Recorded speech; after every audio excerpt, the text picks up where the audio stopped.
Assalamualaikum warahmatullahi wabarakatuh. Selamat siang pemirsa Sultan TV. Senang sekali saya Bian Oktario bisa hadir kembali menemani Anda di Berita Sultan Siang, di mana pada siang hari ini kita akan menemani Anda dengan perbincangan hangat terkait kinerja Kejagung. Di mana seperti yang kita tahu, Kejagung atau Kejaksaan Agung ini di bawah komando dari Jaksa Agung ST Burhanuddin ini mampu mengungkap nama-nama dari pelaku yang bisa dibilang ini merugikan negara hingga triliunan rupiah. Dan yang terbaru ini terdapat beberapa hasil survei yang justru mengatakan kinerja dari Kejagung ini menurun. Nah, untuk membahas hal ini kita sudah bersama dengan Bapak Abdusi Syakur Amin selaku akademisi dan juga pemerhati publik. Dan langsung saja kita menyapa beliau. Assalamualaikum, selamat siang Pak Syakur. Waalaikumsalam, Mas Dian. Selamat siang buat para pemirsa semuanya. Salam Oke, sehat. bagaimana kabarnya pada siang hari ini Pak? Alhamdulillah sehat, segar lah. Alhamdulillah. Dan seperti yang sudah kita ungkapkan sebelumnya nih Pak, kita akan membahas sedikit soal kinerja Kejagung dan juga hasil survei yang mengatakan kinerja Kejagung ini menurun. Nah, sebelum kita membahas terkait hasil survei yang beredar di masyarakat, mungkin bisa diberikan juga nih pandangannya dari Bapak Syakur terkait kinerja Kejagung saat ini seperti apa sih? Nah, ini terima kasih Mas Dian, ini menarik ya. Ya. Bahwa kalau kita bicara tentang kinerja, itu kan harus pengukurannya secara komprehensif, Mm-mm. ya, proporsional dan akurat, Ya. update ya. Sehingga kita tidak bisa melihat kinerja itu dari satu aspek. Contohnya, kan kalau kita bicara tentang aspek subjektif dan objektif. Ya. Kalau sebut saja ada orang seorang melakukan survei, Mm-mm. itu biasanya kecenderungannya adalah mending menggali pikiran, ya pandangan seseorang Ya. yang biasanya itu sifatnya agak subjektif. Nah, subjektif itu dipengaruhi oleh berbagai macam masukan, pandangan, informasi yang dia terima. Ya. Apalagi sekarang kan zamannya medsos ya. Benar. Orang kan bisa terpengaruh oleh medsos, padahal kita juga tidak tahu kan seperti Ya. apa. Nah, makanya sebaliknya itu juga pengukuran kita juga didukung oleh data. Hmm. Data yang lebih, yang sebut saja lebih objektif, Ya. data faktual. Saya yakin seperti lembaga sebesar seperti Kejaksaan Agung punya mekanisme Hmm. bagaimana melakukan evaluasi. Nah, sebut saja ada berapa data yang diterima, berapa yang diproses, bagaimana hasilnya, itu selalu ada. Ya. Sehingga kalau kita melakukan evaluasi dari dua aspek itu baru kita boleh menjudge ya. Menjudge pun harus hati-hati Ya. ya, karena juga jangan sampai kita terpengaruh oleh sebut saja trial by press seperti Ya. sekarang, belum apa-apa sudah menilai, padahal kan kita baca seperti apa, ini juga harus harus harus hati-hati. Ya. Nah, ini barangkali menurut saya sih itu bagian dari kecintaan masyarakat terhadap Kejaksaan Agung, tapi juga tidak perlu berlebihan seperti itu, Ya. seakan-akan wah karena belum sangat hebat ya sudah ada kemajuan. Hmm. Nah, ini saya lihat ini nih, ada World Justice Project Ya. ya, itu satu lembaga institusi internasional yang headquarters-nya ada di Washington, itu menilai bahwa di Indonesia itu kinerja penegakan hukum itu mengalami kenaikan. Oke. Mungkin naiknya tidak banyak ya. Ya. Ya, tapi kan ada, dan itu malah termasuk dalam kelompok yang kenaikannya signifikan dibandingkan dengan rata median dari semua negara yang disurvei. Ya. Ada 128 disurvei, kita termasuk yang excellent. Ya. Nah, tentu saja nggak cukup kan buat masyarakat kita. Benar. Ini cepat-cepat gitu loh. Ini yang saya bilang, ya lah, logo aja lah yang pasti, Mbak. Ya, tapi jangan dinilai begitu dong ya. Ya. Belum Ya. apa-apa udah disebutkan kinerjanya ya tadi kan ya. Nah, Ya. itu bayangan saya. Jadi sah-sah saja, dan kita harus proporsional supaya Ya. kita jadi objektif gitu. Gitu Pak Mas Dian. Oke, jadi bisa dibilang sebenarnya kenyataannya kinerja dari Kejaksaan Agung Republik Indonesia ini justru mengalami peningkatan Pak ya dibanding dengan hasil survei yang dinyatakan sebelum-sebelumnya. Nah, ya, maksudnya begini, bahwa yang dilakukan survei itu tidak komprehensif, tidak Oke. lengkap. Di sisi lain juga, padahal survei yang lain diselenggarakan oleh institusi internasional itu malah disebut kita mengalami kemajuan. Iya. Nah, saya melihat bahwa ini survei kan, Iya. itu kan subjektif, saya bilang. Nggak didukung, di situ nggak ada data-data yang diambil dari Kejaksaan Agung. Sehingga menurut saya ya tidak tepat tidak tepat barangkali sederhananya ya. Oke. Gitu Mas Dan Jika. sebenarnya kalau melihat hasil survei dari lembaga survei yang sudah ada, ini indikator-indikator apa saja sih yang mungkin dianggap sedikit keliru nih sampai akhirnya mereka menghasilkan hasil survei yang mengatakan Kejaksaan Agung Republik Indonesia ini kinerjanya menurun. Seperti apa, Pak? Nah ini kan menarik ya, Mas. Sekarang ini kan orang tuh seringkali tergiring, Ya, terfokus pada beberapa kasus yang menarik perhatian publik. ya, Kemudian seakan-akan ukuran kinerja suatu institusi dilihat dari itu saja. Padahal kan saya yakin bahwa Kejaksaan Agung itu mengurus bukan hanya satu dua, benar. ratusan ribuan bahkan juga bukan puluhan ribu ya, sehingga secara keseluruhan ya mungkin saja saya bilang mungkin saja ada sesuatu yang memang tidak sesuai dengan harapan masyarakat, karena masyarakat kan kadang-kadang tidak selalu paham dengan apa namanya mekanisme hukum di kita, Benar. bahwa itu mulai proses yang berjenjang mulai di kepolisian, kejaksaan dan pengadilan, dan apa namanya bisa looping ya, berjalan secara berputar terus. Nah ini yang menurut saya ya kita jangan tergiring oleh beberapa kasus. Mungkin kasus itu ada, tapi juga tidak seperti yang dibayangkan orang, dan tidak boleh menilai Ya, satu dari satu kasus gitu ya. Nah, kita juga lihat ada satu kasus, mohon maaf, yang sebut saja agak krusial, tapi sisi lain juga ada kasus yang besar juga yang berani diungkap oleh Kejaksaan Agung. Itu kan sesuatu yang harus lebih, saya bilang proporsional lah, benar. ya. Ya jangan belum apa-apa udah, ini nggak enak kan, apalagi menilai orang kan, seperti tidak menghargai saja. Kita lihat aja proses seperti apa. Dan juga ada, tadi saya bilang ada apa namanya second opinion, data, Hmm.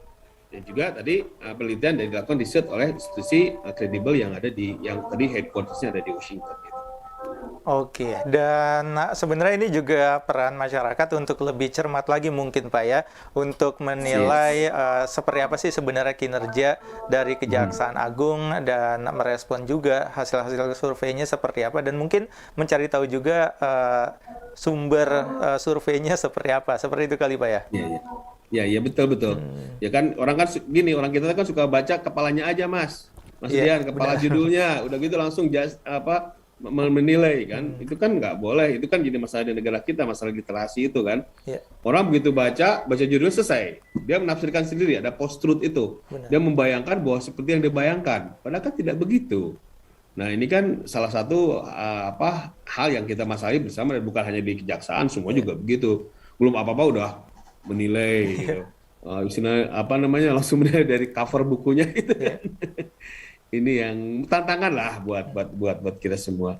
Dan saya lihat Kejaksaan Agung juga kan bukan lembaga medsos ya yang benar. lebih bicara pencitraan, tidak kan, dari juga smooth, sebut saja agak hati-hati karena kan bisa menyangkut dengan keadilan Iya, dan perlindungan hak asasi manusia, dalam hal ini kerahasiaan. Ini yang menurut saya dilema ya. iya. Ya tapi ya gitulah, karena kecintaan masyarakat, bang, ekspektasinya sangat tinggi itu kan, Mas Dian. Oke, dan sebenarnya kalau masyarakat ingin mencari tahu sumber informasi terkait kinerja dari Kejaksaan Agung, ini sangat mudahkah untuk mengakses informasinya atau seperti apa nih, Pak? Nah, ini barangkali itu sudah menjadi tugas kejaksaan dan di bawahnya ya. Iya, Karena juga emang kita sering mendengar, tapi tidak sesering. Ya, paling setahun sekali, setahun dua kali. Itu kan kalah oleh gaung-gaung yang tadi saya bilang ada kasus khusus, iya, yang orang menganggap bahwa itu tidak ada keadilan. iya, Dan juga, jadi evaluasi itu nggak tertutupi iya, oleh sesuatu yang kesannya blow up. Apalagi kan kalau bicara masalah hukum kan banyak orang yang tertarik di situ, iya, ya. Itu juga banyak orang yang pengen ikut-ikutan lah, dalam arti nimbrung karena berkepentingan dalam berbagai aspek. Nah ini barangkali ke depan menurut saya sudah merupakan suatu keniscayaan bagi kejaksaan untuk lebih memberikan informasi, tapi juga tetap harus memperhatikan hal-hal yang prudensial. iya, Tidak semua di kumbar-kumbar, saya lagi menuntut ini dihukum segini, nggak bisa kan, gitu kan. benar. Ya, terus juga nanti saya bilang itu kan ada tiga elemen utama kan, kepolisian, kejaksaan, mahkamah, itu kan semua harus sinergis. Tidak boleh ada yang mengklaim ya ini karena kejaksaan, nggak bisa begitu Iya, dong. Nah, itu ya, kan itu yang harus kita lihat secara keseluruhan. iya, Saya bilang ini yang harus proporsional. Tapi saya bilang tadi ya, kalau kita bicara penilaian institusi dunia, iya, ini rasanya ada kemajuan meskipun tadi masih sedikit lah gitu, Mas Dian. Oke. Dan kalau dari Bapak sendiri ini menilainya kinerja Kejagung seperti apa sih? Apakah sudah bergerak cepat dan sudah optimal dalam menjalankan tugasnya gitu? Nah, ini juga menarik kan. Saya ini kebetulan kan apa namanya tidak banyak lah berinteraksi dengan apa namanya aparat kejaksaan, cuma melihat dari Ya, luar saja. oke. Ada beberapa yang menarik ya. Tentu saja ada sesuatu yang membuat masyarakat bahagia, senang, dan juga karena kejaksaan berhasil mengungkap beberapa kasus yang besar yang mungkin selama ini tidak pernah terpikirkan atau tidak pernah menyentuh. Ya, Tapi juga ada beberapa kasus yang menurut saya agak menarik ya, karena juga karena orang melihat bahwa itu ada semacam kurang adilan, kurang fairan. ya, Bisa juga tadi saya bilang bahwa itu kan tidak bisa serta-merta karena kejaksaan, itu juga betul. rangkaian yang satu sama lain saling terkait. Tapi saya melihat bahwa upaya-upaya yang dilakukan oleh kejaksaan itu juga sudah saya bilang sudah on the right track ya, meskipun juga hasilnya masih belum seperti negara maju ya. Contohnya Ya, begini, kalau kita lihat dari penelitian tadi yang dilakukan oleh Institut Internasional itu 10 negara besar yang terbaik itu tidak pernah berubah. ya, Artinya emang mereka sudah punya fundamental hukum yang kuat. Nah, buat negara kita seperti Indonesia, termasuk negara maju itu emang harus berubah secara bertahap, ya, bertahap untuk bagaimana caranya untuk melakukan perbaikan-perbaikan. Tapi dari beberapa aspek menurut saya ada yang udah ada lelang jabatan, cuma juga masalah lagi kan, dipermasalahkan lagi ya, kan, jadi kan ya itu sudah itikat baik gitu lah. benar. Ya tidak akan pernah memuaskan orang. Ada lagi yang minor, padahal kan tujuannya kan baik. Kita bicara tentang Jiwasraya, ada juga yang, tapi ada lagi yang minornya. Kan selalu begitu, Mas Dian ya. Benar-benar. Jadi ya saya mah ya teruslah semangat lah menegakkan hukum, kan itu adalah amanah kita sebagai makhluk Allah ya, yang mendapatkan amanah sebagai khalifah untuk mengatur dunia ini. Ya, itu.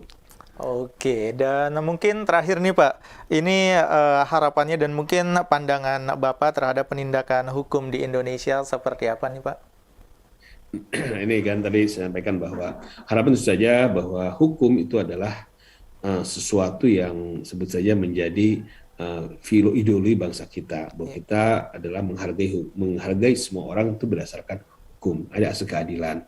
Tentu saja dalam beberapa hal saya juga masih beberapa kegiatan-kegiatan penegakan hukum yang masih belum tepat, paling tidak di pandangan orang. Tapi juga tidak lupa bahwa pendekatan hukum kan ada undang-undangnya, ada aturannya.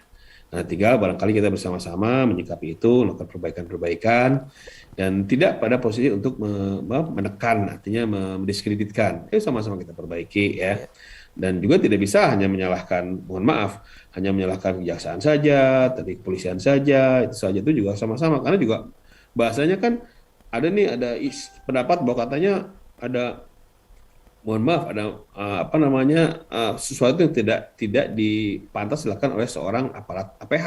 ya. Tapi kita juga ada pihak yang terkait kan, nggak bisa bicara dengan sendirinya. Jadi kita bersama-sama semua elemen masyarakat untuk benar-benar secara konsisten melakukan penegakan hukum. Itu saja dengan 3 aktor utama tadi. Gitu. Oke, Optimis lah ya tadi ya. siap, siap, siap. Terima kasih Pak Syakur sudah Semoga ya, menyempatkan waktunya ya. untuk berbincang-bincang dengan kita pada siang hari ini Pak. Ya, terima kasih Mas Dian. Selamat sore. Oke, Selamat semoga siang ya. aktivitasnya tetap lancar selalu Pak ya. Iya, enggak. Assalamualaikum. Waalaikumsalam. Dan itu dia pemirsa Sultan TV perbincangan kita bersama Bapak Abdusi Syakur Amin selaku akademisi dan juga pemerhati publik, di mana pada siang hari ini kita berbincang mengenai kinerja Kejagung dan juga sikap publik. Semoga dari perbincangan kita pada siang hari ini bisa membuka wawasan kita semua, dan kita akan berjumpa lagi di berita Sultan siang selanjutnya. Dan akhir kata Bian Oktario undur diri bersama kerabat kerja yang bertugas pada siang hari ini. Wassalamualaikum warahmatullahi wabarakatuh dan sampai jumpa.